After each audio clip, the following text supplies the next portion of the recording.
प्यारे साथियों, नमस्कार, राधे राधे, जय श्री कृष्णा। तो जो भी अभ्यर्थी रीट एग्जाम की तैयारी कर रहा है प्यारे साथियों, तो उनके लिए दोस्तों एक महत्वपूर्ण क्लास आ चुकी है। अगर आपने साइकोलॉजी अच्छे तरीके से पढ़ी होगी मेरे प्यारे साथियों, तो आपको ही पता है पियाजे, Vygotsky, Kohlberg, Thorndike, Pavlov, Bandura, Bruner, Skinner, Kohler और गार्डनर। आपके एग्जाम में बहुत सारे क्वेश्चन इनसे संबंधित बनते हैं मेरे प्यारे साथियों। तो आज इनका सुपड़ा साफ होने वाला है प्यारे साथियों, जिनसे जितने भी क्वेश्चन बनते हैं हम इस क्लास में देखने वाले हैं। तो बिल्कुल साथियों, आज का इंपॉर्टेंट सेशन रहने वाला है। जो साथी नए चैनल को सब्सक्राइब कर लेंगे, बिल्कुल अपने क्वेश्चनों की तरफ चलते हैं साथियों। देखो, आज का जो है वो टेस्ट बेस पे होने वाला है, तो हम फास्ट तरीके से क्वेश्चनों को देखेंगे बिल्कुल साथियों।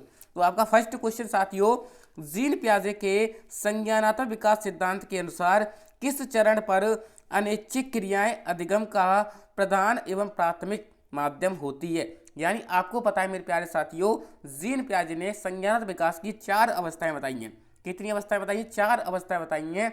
उनमें से कौन सी अनैच्छिक क्रियाओं पर प्रधान प्राथमिक उपाध्याय होता है? अनैच्छिक क्रियाएं क्या होती है साहब? बिल्कुल आप सभी को पता होगा, बच्चे अपने मल मूत्र पर कंट्रोल नहीं कर पाते हैं, तो वो कौन सी अवस्था होती है मेरे प्यारे साथियों? आपके ऑप्शन है संवेदी गामक अवस्था, पूर्व संक्रियात्मक अवस्था, मूर्त संक्रियात्मक अवस्था या फिर औपचारिक संक्रियात्मक अवस्था। तो प्यारे साथियों, इसका राइट आंसर हो जाएगा संवेदी गामक अवस्था, जो 0 से 2 वर्ष तक चलती है। बिल्कुल साथियों, इसका राइट आंसर ऑप्शन ए हो जाएगा। अगले प्रश्न की तरफ चलते हैं साथियों। अगला प्रश्न है मेरे प्यारे साथियों जी, बिल्कुल सभी लोग बताएंगे। जीन पियाजे के सिद्धांत के अनुसार अगर एक स्कीम संतुष्ट परिणाम नहीं देता है तो उत्पन्न होता है। मेरे प्यारे साथियों, अगर संतुष्ट परिणाम दे देता है तो उसे हम संतुलन कहते हैं। क्या कहते हैं? संतुलन कहते हैं। इसमें क्या है? संतुष्ट परिणाम नहीं दे रहा है मेरे प्यारे साथियों, तो इसका राइट आंसर असंतुलन हो जाएगा।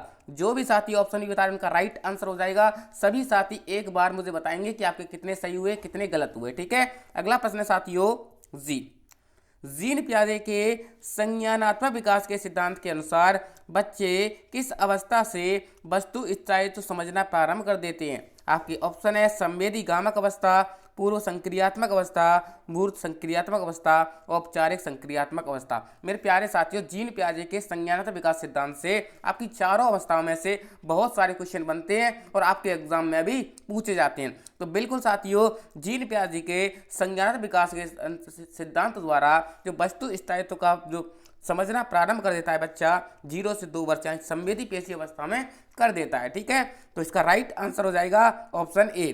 बिल्कुल आप देख सकते हैं, संवेदी गामक अवस्था 0 से 2 वर्ष तक होती है, पूर्व संक्रियात्मक अवस्था 2 से 7 वर्ष होती है, मूर्त संक्रियात्मक अवस्था 7 से 11 होती है, औपचारिक संक्रियात्मक अवस्था 11 से 15 तक होती है। संवेदी में वस्तु स्थायित्व का भाव होता है, लक्ष्योन्मुख होता है, व्यवहार का उद्भव भी हो जाता है। ठीक है, पूर्व संक्रियात्मक में आत्मकेंद्रिता, काल्पनिक, खेल, प्रत्यक्ष का बोध व विकास हो जाता है। मूर्त संक्रियात्मक में परिलक्षण, क्रमबद्धता, वर्गीकरण और मूर्तिक तार्किक चिंतन करने लग जाता है। औपचारिक में अमूर्त तार्किक चिंतन होता है। ठीक है, सभी लोग याद कर लेंगे मेरे प्यारे साथियों। इनसे आपके 2 से 3 क्वेश्चन बनने वाले हैं, तो इंपॉर्टेंट रहने वाला है जी।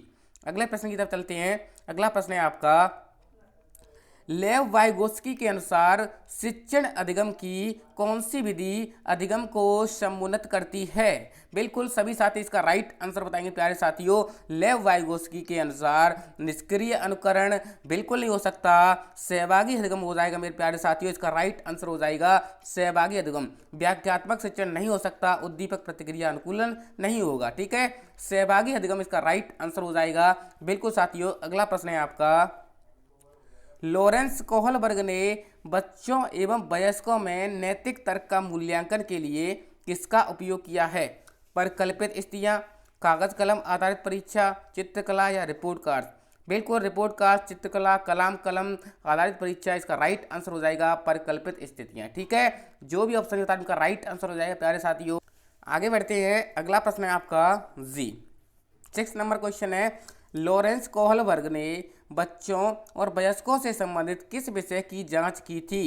प्रशंसा का संवेगों पर प्रभाव, शारीरिक विकास को प्रभावित करने वाले कारक, नैतिक तर्क का विकास या संवेगात्मक विकास का क्रम। बिल्कुल साथियों, तो इसका राइट आंसर हो जाएगा नैतिक तर्क का विकास। लॉरेंस कोहलबर्ग ने नैतिकता का सिद्धांत दिया था। ठीक है, बिल्कुल नैतिक विकास का सिद्धांत दिया था, तो नैतिक तर्क का विकास करना इसका उद्देश्य हो जाएगा। बिल्कुल साथियों, इसका राइट आंसर ऑप्शन सी हो जाएगा। अगला प्रश्न है साथियों जी, बहुबुद्धि सिद्धांत कहलाता है, जो कि हार्वर्ड गार्डनर के द्वारा दिया गया है। किसके द्वारा दिया गया है? हार्वर्ड गार्डनर के द्वारा दिया गया, जिन्होंने 8 बुद्धि के प्रकार बताए थे। कितने प्रकार बताए थे? 8 बुद्धि के प्रकार बताए थे। तो आपको बताना है बहुबुद्धि सिद्धांत कहलाता है। बुद्धि विभिन्न प्रकार की हो सकती है। बिल्कुल इसका राइट आंसर यही हो जाएगा। बुद्धि तेज नहीं हो सकती, ऐसा नहीं है, बुद्धि तेज हो सकती है। बुद्धि को सटीक रूप से मापा जा सकता है। बिल्कुल बुद्धि को सटीक रूप से मापा नहीं जा सकता। ठीक है, सभी व्यक्तियों में बुद्धि स्तर एक समान होती है, ऐसा नहीं है, सभी में अलग अलग होती है। इसका राइट आंसर ऑप्शन ए हो जाएगा। बिल्कुल साथियों, अगला प्रश्न है, जीन पियाजे के अनुसार व्यवहारों और विचारों को संयोजन, व्यवस्थीकरण और पुनर्संयोजन और पुनर्व्यवस्थितीकरण करके सुसंगत प्रणाली में लाना क्या कहलाता है? आपकी ऑप्शन है असंतुलीकरण, संकल्पना, संगठन या फिर मिथ्य धारणा। मेरे प्यारे साथियों, जीन पियाजे के अनुसार संयोजन, व्यवस्थीकरण और पुनर्संयोजन को एक साथ इकट्ठा करना क्या कहलाएगा? मेरे प्यारे साथियों, संगठन कहलाता है। क्या कहलाता है? संगठन कहलाता है। इसका राइट आंसर ऑप्शन सी हो जाएगा जी। अगला प्रश्न है, जीन पियाजे के अनुसार व्यक्ति किस अवस्था को प्राप्त करने के लिए समाधान की निरंतर खोज में लगा रहता है? बिल्कुल साथियों, मैंने आपको बताया था, अगर सफलता मिल जाती है तो उसे संतुलन कहते हैं, अगर नहीं मिले तो असंतुलन कहते हैं। तो इसका राइट आंसर संतुलन हो जाएगा। बिल्कुल साथियों, जो भी ऑप्शन बता रहे उनका राइट आंसर हो जाएगा।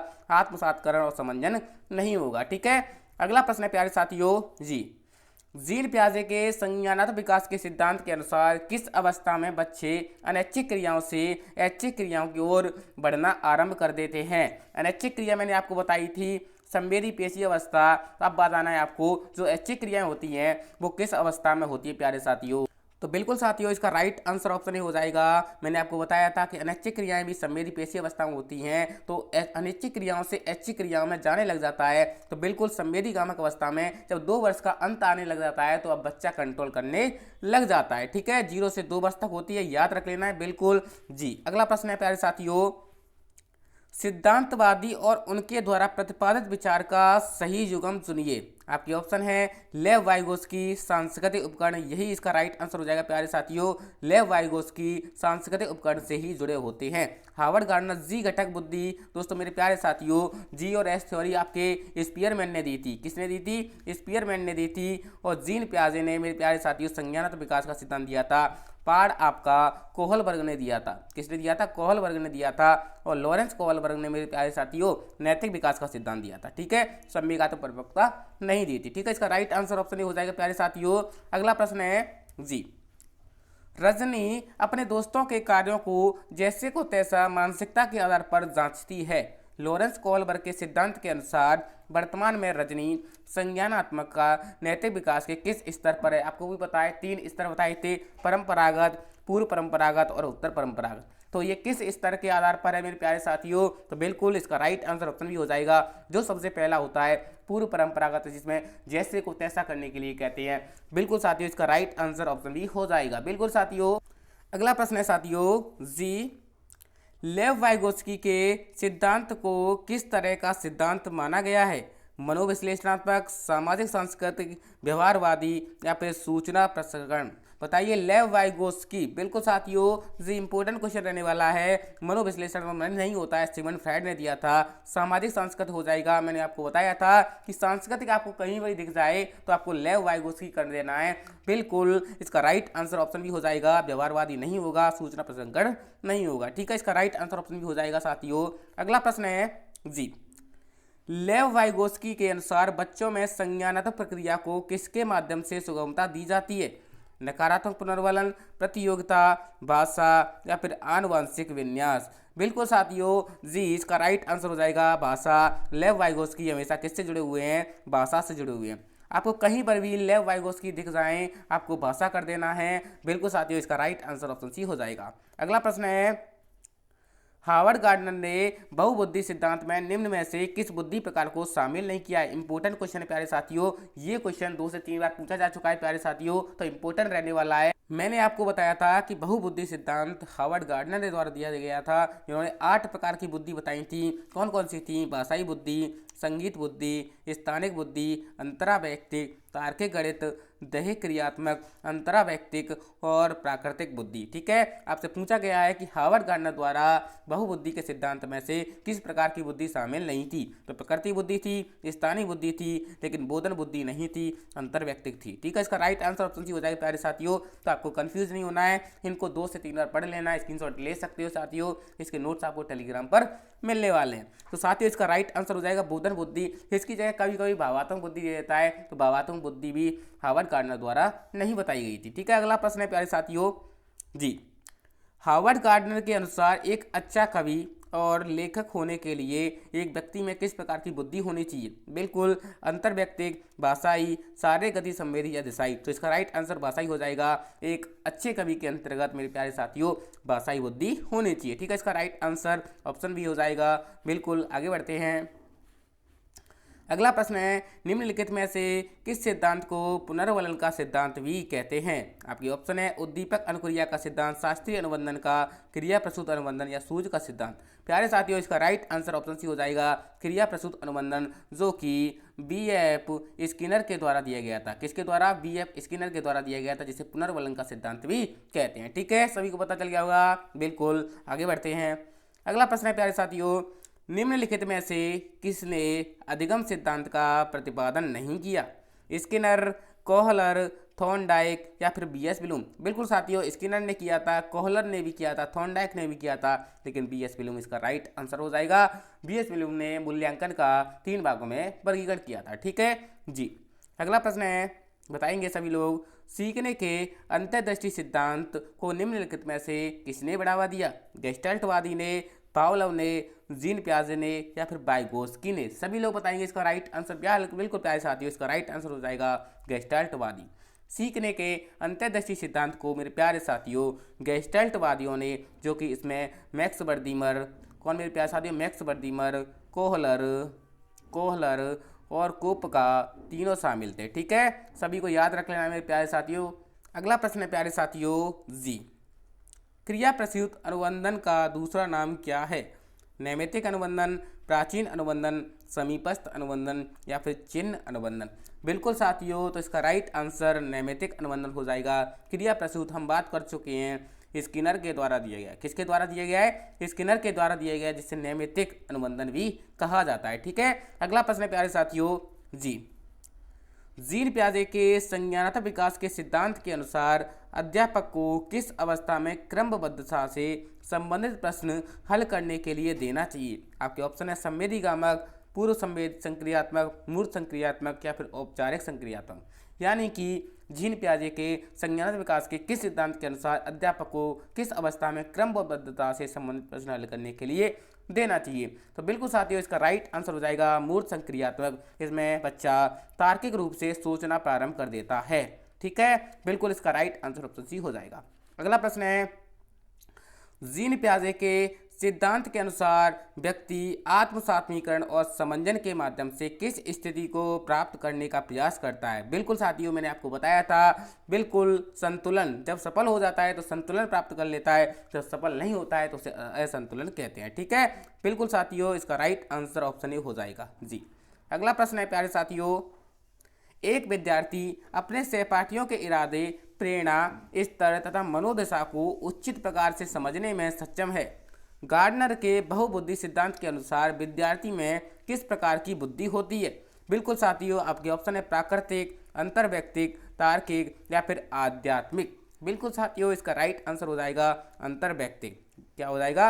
अंतर्वैयक्तिक हो जाएगा जी। अगला प्रश्न है प्यारे साथियों, लेव वाइगोत्स्की ने निम्न में से कौन सा सिद्धांत दिया? बिल्कुल आप सभी को पता होगा, मैंने आपको बेहतरीन तरीके से याद कराया था। तो बिल्कुल संज्ञानात्मक विकास का सिद्धांत, जो सामाजिक सांस्कृतिक सिद्धांत भी कहलाता है। ठीक है, इसका राइट आंसर ऑप्शन सी हो जाएगा प्यारे साथियों। आगे बढ़ते हैं प्यारे साथियों, अगला प्रश्न है जी, थॉर्नडाइक ने अपने सिद्धांत को किस शीर्षक से सिद्ध किया है? अधिगम के प्रयास एवं भूल, संकेत अधिगम, संज्ञात्मक अधिगम या स्थान अधिगम। तो ये तीनों गलत हो जाएंगे मेरे प्यारे साथियों। अधिगम के प्रयास एवं भूल, यानी इसे प्रयास एवं त्रुटि भी कह देते हैं। ठीक है, तो थॉर्नडाइक ने प्रयास एवं भूल के सिद्धांत से अपना शीर्षक सिद्ध किया था। ठीक है, इसका राइट आंसर ऑप्शन हो जाएगा प्यारे साथियों। अगला प्रश्न है, निम्नलिखित में से कौन सा थॉर्नडाइक के अधिगम की प्राथमिक नियमों में शामिल नहीं है? अभ्यास का नियम है, प्रभाव का नियम भी है, तत्परता का नियम भी है, लेकिन सहचार्यात्मक स्थानांतरण का नियम ये कैसा है? गौण नियम है मेरे प्यारे साथियों, जो 5 दिए गए थे और 3 मुख्य नियम दिए गए थे। कौन कौन से? अभ्यास, प्रभाव और तत्परता का। ठीक है, सभी को समझ में आ गया होगा। अगला प्रश्न है, निम्नलिखित में से कौन सा सीखने के मुख्य नियमों में शामिल नहीं है? तत्परता का नियम, अभ्यास का नियम, प्रभाव का नियम। इसमें दोस्तों कोई भी वैज्ञानिक नहीं दिया गया है, तो आपको ऑप्शन के अकॉर्डिंग देख लेना है कि किसके बारे में दिया गया है। तो आप सभी को पता है थॉर्नडाइक ने सीखने के 3 मुख्य नियम बताए थे, तत्परता का नियम, अभ्यास का नियम और प्रभाव का नियम। लेकिन बहु अनुक्रिया का नियम कैसा है? गौण नियम है। कैसा है? गौण नियम है, ये मुख्य नियमों के अंतर्गत नहीं आता है। ठीक है, अगला प्रश्न है जी, निम्नलिखित में से कौन सा युग्म सही नहीं है? सीखने का उद्दीपक अनुक्रिया सिद्धांत, बिल्कुल साथियों थॉर्नडाइक का हो जाएगा, बिल्कुल साथियों जी। सीखने का क्रिया प्रसूत अनुबंधन सिद्धांत बीएफ स्किनर को हो जाएगा। सीखने का क्लासिकल थ्योरी पावलोव की हो जाएगी। सीखने का समग्र सिद्धांत हॉल ने नहीं दिया था मेरे प्यारे साथियों, तो हॉल ने तो प्रबलन का सिद्धांत दिया था। कौन सा दिया था? प्रबलन का सिद्धांत दिया था। तो इसका राइट आंसर हो जाएगा ऑप्शन डी। ठीक है, बिल्कुल साथियों इसका राइट आंसर ऑप्शन डी हो जाएगा। अगला प्रश्न है प्यारे साथियों, क्रिया प्रसूत अनुबंधन सिद्धांत का प्रतिपादन किसने किया? हॉल ने, थॉर्नडाइक ने, हेगार्टी ने या फिर स्किनर ने? तो बिल्कुल साथियों इसका राइट आंसर हो जाएगा स्किनर। स्किनर ने क्रिया प्रसूत अनुबंधन का सिद्धांत किया मेरे प्यारे साथियों, जिसे पुनर्वलन का सिद्धांत भी कहते हैं। क्या कहते हैं? पुनर्वलन का सिद्धांत भी कहते हैं। अगला प्रश्न है प्यारे साथियों जी, व्यवहार के कारण व्यवहार में परिवर्तन ही अधिगम है, यह किसने कहा था मेरे प्यारे साथियों? आपको बता दूं, V बराबर L, यानी व्यवहार यानी बिहेवियर बराबर लर्निंग होता है। व्यवहार के कारण व्यवहार में परिवर्तन होता है, उससे अधिगम कहते हैं। यह किसने कहा था मेरे प्यारे साथियों? तो गिलफर्ड ने कहा था। इसे याद करने के लिए लिख सकते हैं प्यारे साथियों, B बराबर L, B बराबर L। ठीक है, तो इसका राइट आंसर गिलफर्ड हो जाएगा। बिल्कुल साथियों, अब थोड़ी सी जानकारी देख लेते हैं प्यारे साथियों, जो आपके सभी सिद्धांतों के बारे में इंपॉर्टेंट रहने वाली है। पावलोव का क्लासिकल अनुबंधन सिद्धांत है, जिसे अनुबंधन का सिद्धांत कहते हैं, पुनर्वलन का सिद्धांत कहते हैं। इन्होंने कुत्ते पर प्रयोग किया। ठीक है, थॉर्नडाइक ने प्रयास व त्रुटि का सिद्धांत दिया, जिसमें 3 नियम बताए गए थे, तत्परता का नियम, प्रभाव का नियम और अभ्यास का नियम। इन्होंने प्रयोग बिल्ली पर किया था। अगला है हल ने प्रणोद न्यूनीकरण का सिद्धांत और प्रबलन का सिद्धांत दिया था। इन्होंने बताया था आवश्यकता में कमी या सीखने का पुनर्वलन सिद्धांत इन्होंने प्रयोग चूहे पर किया था। किस पर किया था? चूहे पर किया था। अगला है मेरे प्यारे साथियों स्किनर ने क्रिया प्रसूत अनुबंधन या नैमित्तिक अनुबंधन का सिद्धांत दिया। इन्होंने सररूपण, विलोपन, सहज, पुनः प्राप्ति या पुनर्वलन। आपको देखो ये बीच में जो लाइन दे रखी है, इसमें से कुछ भी दिख जाए आपको वही करना है जो उनकी लाइन में दे रखा है। ठीक है, जैसे अनुबंधन का सिद्धांत पावलोव को दिखाना है, आपको पुनर्वलन पावलोव को दिखाना है। उसी प्रकार सररूपण, विलोपन, सहज, पुनः प्राप्ति सभी आ जाएं तो स्किनर करना है आपको। कोहलर में आपको सीखने व गेस्टाल्ट का सिद्धांत देना है। प्रैग्नीज का सिद्धांत कहते हैं, संपूर्णता का सिद्धांत कहते हैं, मनोभौतिकीय समरूपता का सिद्धांत भी कहते हैं।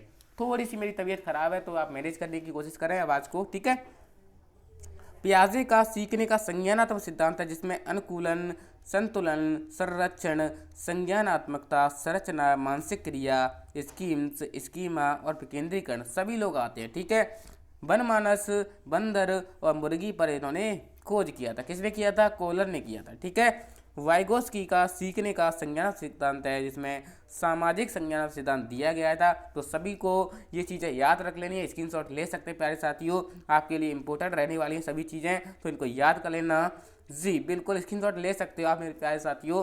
तो आपको अगर वीडियो थोड़ा सा भी अच्छा लगता है तो प्लीज़ इस वीडियो को लाइक करके कमेंट ज़रूर करना है। ठीक है, सभी दोस्तों के पास शेयर करेंगे मेरे प्यारे साथियों। जी आपको नोट्स टेलीग्राम चैनल पर मिलने वाले हैं, तो टेलीग्राम ज्वाइन कर सकते हैं। ठीक है साथियों, बिल्कुल मिलते हैं ऐसी नेक्स्ट वीडियो के साथ, तब तक के लिए thank you, tata bye bye.